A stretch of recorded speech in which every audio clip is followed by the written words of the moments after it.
আপনি যে আয় করছেন, যে ইনকাম করছেন, সে আয় কিংবা ইনকাম আপনার কাছে কোথা থেকে আসছে?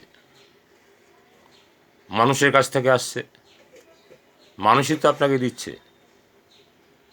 আপনি একটা দোকান করেছেন, দোকান থেকে মাল কিনলো, মানুষই তো আপনাকে পয়সা দিল। মানুষই তো আপনাকে অর্থ দেয়। নাহলে আপনি অর্থ কোথায় পেতেন? নিজে ছাপাতেন নাকি? মানুষ অর্থ দেয়। মানুষ ভাগ্য খুলে দেয়। মানুষ আপনাকে দশচক্রে আপনাকে মহান তৈরি করে। সেই মানুষের সাথে যদি আপনি একটু ভালো ব্যবহার না করেন, তাহলে ভগবান সহ্য করবে? ভগবানও সহ্য করবে না।